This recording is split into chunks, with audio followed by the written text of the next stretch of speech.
উচ্চ মূল্যস্ফীতির এই সময়েও অর্থনৈতিক সংস্কারে সরকারের মনোযোগ নেই বলে মন্তব্য করেছেন শ্বেতপত্র প্রণয়ন কমিটির প্রধান ডক্টর দেবপ্রিয় ভট্টাচার্য। এছাড়াও ভ্যাট কর প্রত্যাহারে দাবি জানিয়েছে বিএনপিও। এ নিয়ে আরও বিস্তারিত জানার চেষ্টা করব আমরা।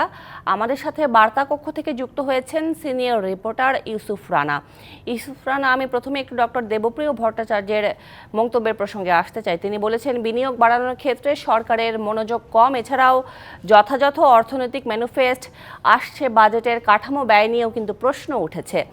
এমতাবস্থায় আসলে করণীয় কি, বিশ্লেষকরা কি বলছেন? সুরভি, আপনি নিশ্চয় জানেন যে বর্তমানে মূল্যস্ফীতি কিন্তু অনেক বেশি এবং সাধারণ মানুষ তাদের নিত্য প্রয়োজনীয় জিনিস কিনতেই কিন্তু হিমশিম খাচ্ছে।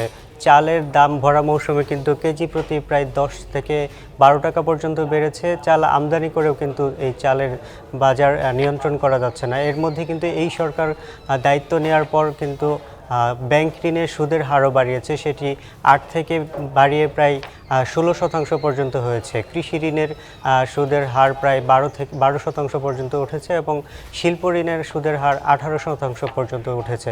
এর ফলে কিন্তু বাজারে কিন্তু এর প্রভাব পড়বে।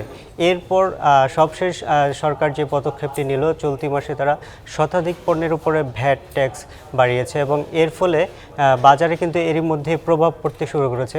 নিত্যপণ্যের বাজারে শুধু সবজির দামটি কিন্তু একটু নিয়ন্ত্রণের মধ্যে আছে বর্তমানে। এটি কিন্তু সরকারের পদক্ষেপের জন্য নয়, এটি শীতকালীন সবজি, মৌসুমি সবজি বাজারে প্রচুর পাওয়া যাচ্ছে, এই জন্য কিন্তু এইসব সবজির দাম কিছুটা নিয়ন্ত্রণে।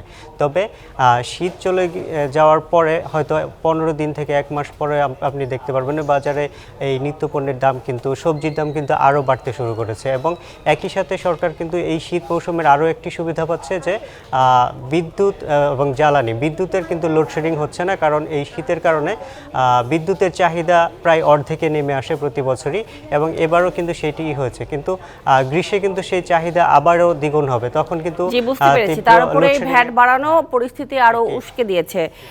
রানা, আরেকটি বিষয় জানতে চাই যে নতুন ভ্যাট কর প্রত্যাহারের দাবির পাশাপাশি সরকারের সমন্বয়হীনতা ও অদক্ষতা নিয়েও কিন্তু প্রশ্ন তুলেছে বিএনপি মহাসচিব বা বিএনপির মতো বড় দল।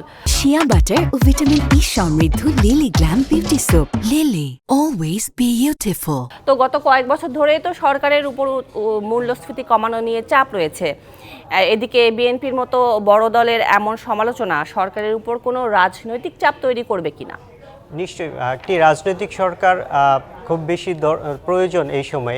এটি কিন্তু বিভিন্ন মহল থেকে এই দাবি উঠছে এবং বর্তমান যে অন্তর্বর্তীকালীন সরকার, তাদের যে মেয়াদ কতদিন হবে এবং তারা এই সময়ের মধ্যে যে সমস্ত পদক্ষেপ নিয়েছে তা কিন্তু জুলাই বিপ্লবের সাথে খুব বেশি সামঞ্জস্য হয়নি। কারণ সাধারণ মানুষের যে চাহিদা, নিত্যপণ্যের দাম স্থিতিশীল হওয়া এবং তাদের হাতের নাগালে জিনিসপত্রের দাম আসা এবং আইন শৃঙ্খলা পরিস্থিতি স্বাভাবিক রাখা, এই দুই ক্ষেত্রেই কিন্তু আমরা গণমাধ্যমেও দেখতে পাচ্ছি এবং বিভিন্ন পর্যায় থেকে দেখা যাচ্ছে যে এই দুইটা পরিস্থিতি কিন্তু সরকার পুরোপুরি নিয়ন্ত্রণে আনতে পারেনি এবং যে সকল লুটপাট গত 15 বছরে হয়েছে বা বিগত সরকারের সময় হয়েছে, সেই লুটপাট চিহ্নিত করে পাচার হওয়া অর্থ ফেরত আনা এবং সরকার দেশের মধ্যে যে অর্থনৈতিক টানাপোড়েন তৈরি হচ্ছে সেটি স্থিতিশীল করা, সেই জায়গায়ও কিন্তু সরকার খুব বেশি সফল হতে পারেনি। এটি কিন্তু বিভিন্ন মহলের বিশ্লেষকরা বলছেন। এমন অবস্থায় বিএনপির মতো একটি বড় দল যখন বলে যে সরকার এই ক্ষেত্রে ব্যর্থ হয়েছে এবং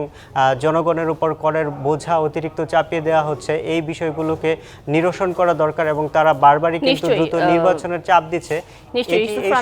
শ্বেতপত্রের এই যে সুপারিশ এবং পরবর্তী পদক্ষেপ নিয়ে নানা রকম অনিশ্চয়তা যে দেখা দিচ্ছে, তাহলে কি বাস্তবায়নের ক্ষেত্রেও প্রভাব পড়ার আশঙ্কা করছেন বিশ্লেষকরা? হ্যাঁ, বিশ্লেষকরা কিন্তু এটিও বারবার বলছেন যে সরকার শুধু ভ্যাট বাড়াচ্ছে, ট্যাক্স বাড়াচ্ছে, কিন্তু বাস্তবায়নের ক্ষেত্রে তাদের জোর কম এবং করের আওতা বাড়ানোর ক্ষেত্রে তাদের একেবারেই নজর নেই। অর্থাৎ আমাদের দেশে যে করের আদায়ের যে পরিমাণ সেটি 10% বেশি নয়, অথচ একটি দেশে বা উন্নত দেশে কিন্তু সেটি 30 থেকে 34% বেশি কর আদায়ের হার এবং কর নেট বাড়ানোর কথা কিন্তু বিগত সরকারের সময়ও কিন্তু এই কথাটি অর্থনীতিবিদরা বারবার বলছিলেন। কিন্তু সেই জায়গায় এই সরকারও কিন্তু খুব বেশি জোর দিতে পারছে না এবং বেসরকারি বিনিয়োগ এবং নেতিবাচক প্রভাবই বেশি চোখে পড়ছে। নিশ্চয়ই অর্থনৈতিক সংস্কারে মনোযোগ দিবে সরকার এবং জবাবদিহিতাও নিশ্চিত করবে, এই প্রত্যাশা আমাদের সবারও। ধন্যবাদ আপনাকে যুক্ত হবার জন্য।